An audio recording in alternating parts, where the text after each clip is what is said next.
Bienvenue dans notre émission de racheter les temps car les jours sont mauvais. Quand les jours sont mauvais. Pour reconnaître ce que le Seigneur a fait pour vous. Donc, il y a moins tout le Canada désert, mais tout bima kato sirmotaka, c'est parce qu'il faut zakana Yesu.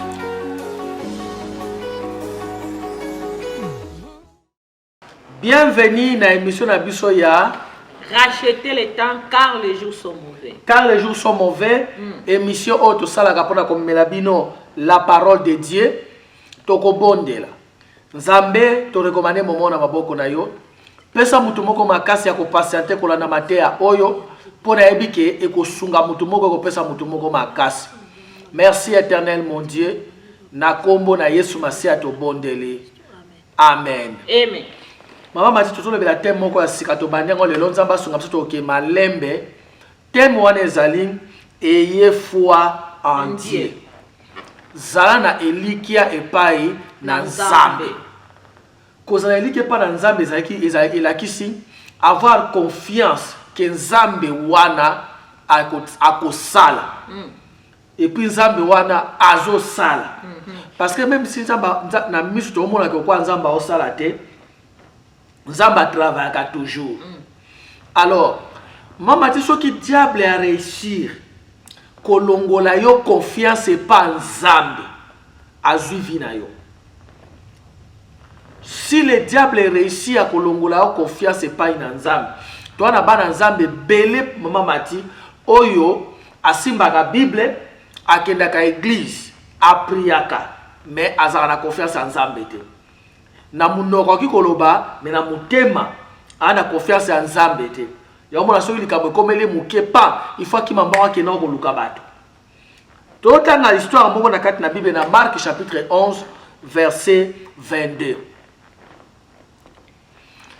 Histoire des aïta mu Yesu auti Bethanie azokende Jérusalem. Akomi na nzela amoni figuier. To abenga nzete ya musuki. Amoni figuier. Akei po akekotala soki nzete wana eza na mbuma. Akoma boye mbuma ezate. Bobi alakeli nzete na mabe alobi mutu moko akolia susu mbuma na yote. Et puis abaluki akebi be ba disciple ba yoki ndinga alobaki. Tikana loba moko epana eloko moko pona yo ndeko nango zolandanga. Omoni ba pasi na ba mabe ezokomela yo wana. Na kombo na Yesu Masia nzeto wana ebotela ko ba problème nzeto ezo mema ba maladi na nzoto na yo okolia susu mbuma na yango te na kombo na Yesu Masia okolia susu mbuma na yango te nzeto ya kufa ezala na libota na yo nzeto ya pasi ekota na vie ya libota na yo nzeto ya ba maladi butu na moi na kombo na Yesu Masia nzeto wana ekauka okolia susu mbuma na yango te au nom de Jésus-Christ. Amen, amen, amen. Amen. Non, non. Alors, dans verset 22, Bible dit Jésus leur dit, ayez foi en Dieu. Na tongo nango tango bazongi, bamoni ke nzete wana ekauki. Otango Yesu alakala ngo mabe na tongo, Yesu akei, na poko tango bazongi bamoni nzete zaka ya kotelema. Bien aimé, lobi nango na tongo mama tiba kuti nzete e kauki. Pierre a dit so Seigneur, tala nzete o lakela ki mabe e kauki. Réponse Yesu apesi bango lobi kaka ayez foi en Dieu. Nzete wana ezaki lokola problème o Yesu akutana ki nango. Et tango Yesu a déclaré na minute wana bimaki lokola eloko esalamite. Yesu a passé par une réponse pour leur dire que ce que vous avez résultat oyo ezali po nazalaki na kondima na ngai epai na Nzambe. Ayez foi en Dieu. Aza Nzambe oyo atali kambango umeli. Soko zaka na foi epai na ye, elike epai na ye, ça va changer ma matiloba na ona. Papa Gilles. Pasteur Jésus a répondre à ma disciple. Pour ba monyango sima ya kokauka. Donc c'est-à-dire tongo foi. A d'autres termes ça le quoi alingaka la kisabango. Tongo yo zana foi et pas na Nzambe. Rien n'était possible. Rien n'était possible. Rien n'était possible. Donc tongo bino botie foi a akoki mpo koyebisa bango ntina alakelaki yango parce que babi papa ekauki nzete oyo olakelaki akoki barépondre bango mpe yesu akoki répondre bango ke oui nzete ekauki mais répondaki bango réponse mosusu pasteur je so tocomprendre alobi na bango ayez foi à Dieu donc c'est-à-dire alakisaki bango d'autres termes donc soki oza na foi epai na nzambe rien n'était possible nzete wana ekaukaki na même temps kate na temps wana kate ezwaki temps pasteur Gilles mais lokola foi ezalaki se ekauki malgré climat ya nzete ezalaki koparaître lokola eza toujours mais kondima na maloba na biso epai na nzambe esalaka misala pasteur Gilles.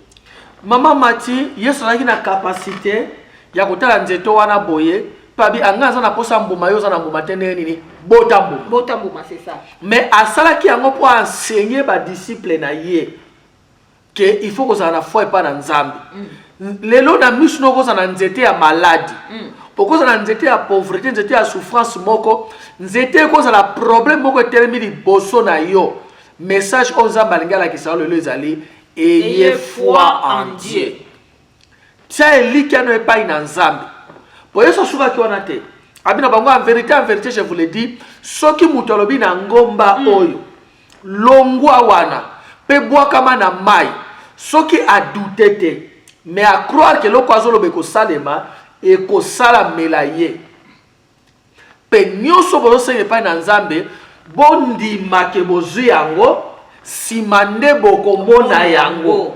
Mama Mati abite ke nyonso bokosenga epai na nzambe bondimake bozwi yango te alobi te ke nyonso bokosenga epai na nzambe bokozwa yango nsima nde bondima abi avant et se manifester ndima nanu ke ozwi yango bisike kabolaka batata na babebe na makambo molimo bebe akolinga amona mais moko bana balekaka papa bana bomoto baleka ba mikolo na foi obike mwana sokolaki ye vélo par exemple na Kinshasa obike mwana ko banoke asengi muninga ne lipa ta muninga na pimele lipa bi na opeso vélo na te papa na so asombelanga vélo na opeso mais na moni vélo te balaki kaka abani pe déjà ko kane na baninga na ye sur vélo on a no amoni na miso te ayez foi en Dieu. Malade le kinzambe na makasi te pauvreté le kinzambe na makasi te bandoki bale kinzambe na makasi te eza na maladi boko tena nzuto na autre situation o le kinzambe na makasi ayez foi en Dieu zana kondima epai na nzambe. Mama Mathieu c'est ma belle muto za na foi to za na espoir na epa muto pasteur Gilles na muto tout le monde a se confier dans les médecins avant le pasteur Gilles. Mais à quoi que peut rendez-vous avec ces médecins tout le monde a se confier qui na bateau qui va être cher pour ben nabango. Mais les loups va sauter pasteur Gilles. Comment na ko ça na foi pas na mutu ye mutasimbi ngai. Foi na biso sengele zaka pas na Yesu.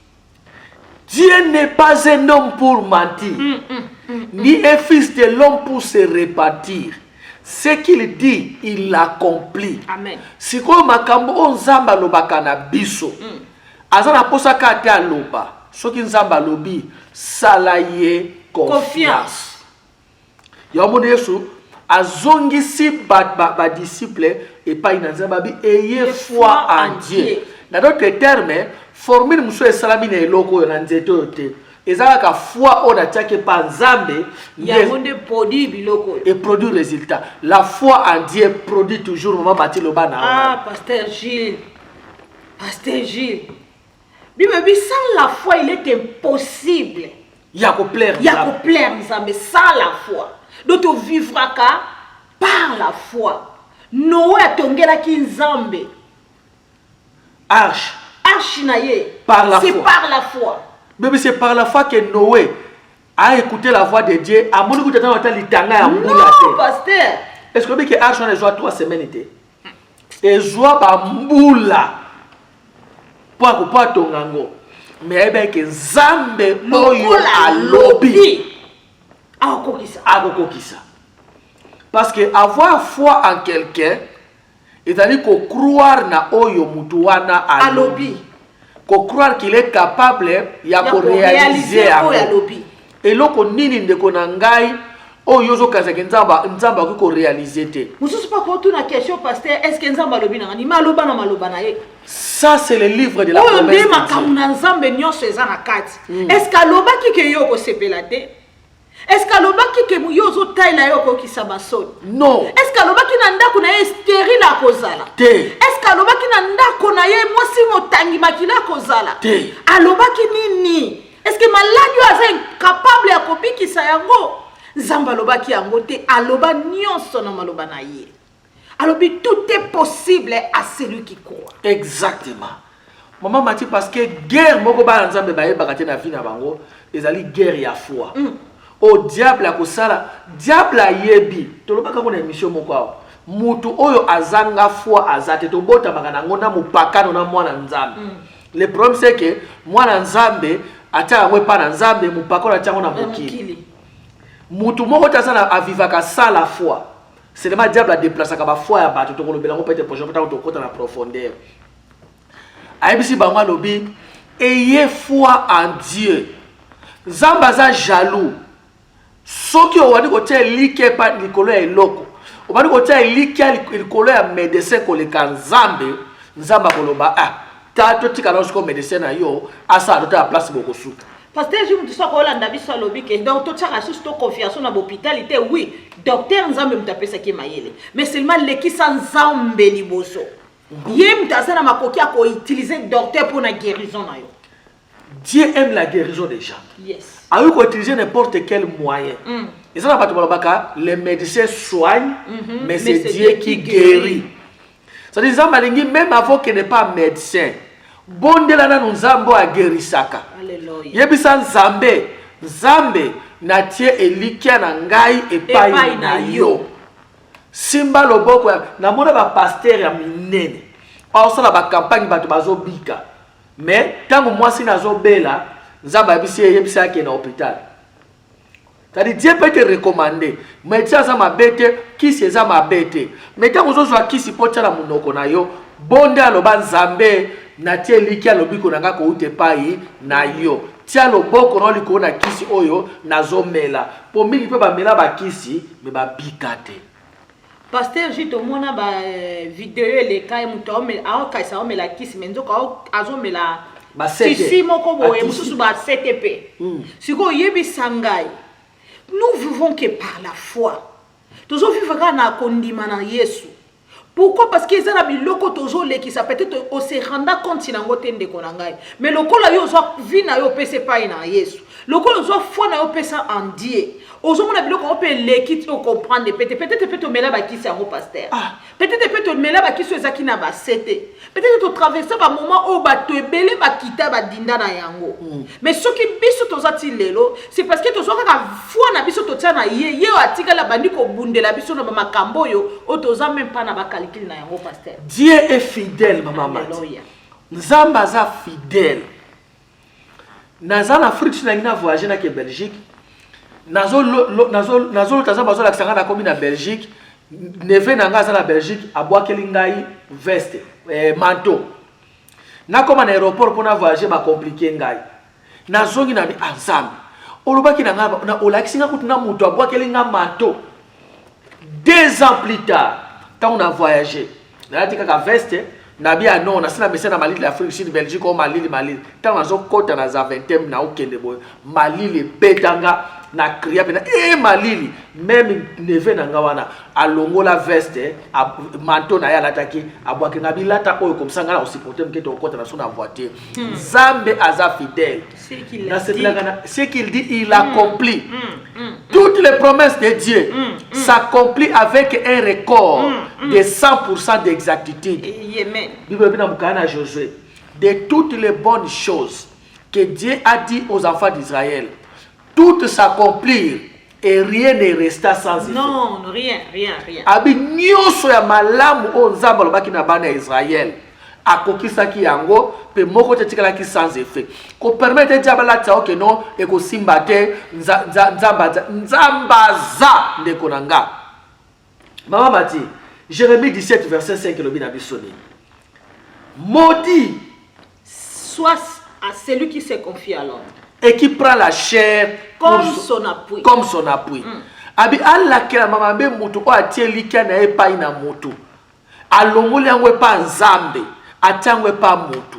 Maudit soit celui qui se confie à l'homme. Maudit soit celui qui se confie à l'homme et qui prend la chair pour son appui. Qui enlève son cœur de l'Éternel.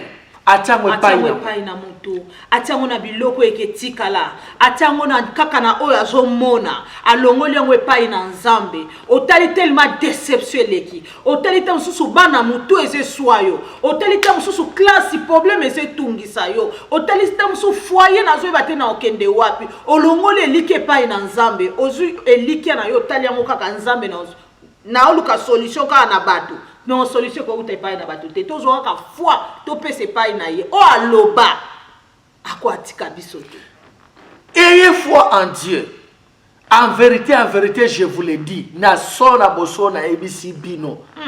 Tangu Yesu alobi na bandimi na bato ndengo na ndeko nanga. Na lingini mukona lo yo o perdre l'espoir zo mono kwa nzamba ko sala te. Nzamba tindi biso to lo bana eloko moko zongisa elikia na epai na ye. Abi c'est moi qui vous délivre. Abi zanga. Abi je suis l'Éternel, le Dieu de toute chair. Y a-t-il quelque chose qui soit impossible à moi? Yesu emota à laquelle figuier lelo. Baki ko mona kauki lobi na tongo. Butu mo mbata mo malile zakara mo yezate. Yango ezaka ezoka okara kutu fallait que kaukela te. Normalement moi il fallait kausabo. Mais na butu na déjà rosé ozo kita mais sali eloko te na tongo kaka balamuki bakuti yango ekauki. To komi ko kele na suka. To continuer partie 2. Ayez foi en Dieu. Kolembate, kolingate diable ala kisao ke no komi na suka. Suka na yo eza suka ya nzambe te.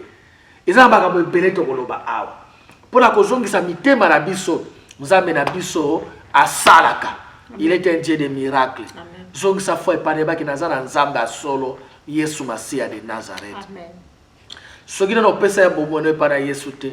Soki opoza décourager so boaka Bible o mona kwa nzamba ko sana na yete tala prière to sala siko sala mo sima na ngai. Seigneur Jésus, nazongi sifina ngai pai na yo. Na nimi ko za capable ya ko sunga ngai. Pe na nimi ko so sunginga. Limbi sanga pola ko poaka kolongola likia nge pai na yo nazongisi yango epai na yo na kombo na Yesu Masia. Amen. Amen. Na déclarer que figuier problème termi boso na yo ekauki. Amen. Na kombo na Yesu Masia. de Nazareth. Batu nyonso bakomona témoignage ko pesa ma. Amen. Parce que za mwana na nzambe. Amen. Ayez foi en Dieu. Amen. To ko bela ngo sumingi na émission na biso ekoya. Nzamba pambola bino. God bless you. God bless you, Mama Mati. God bless you. Glory to God. Bye bye.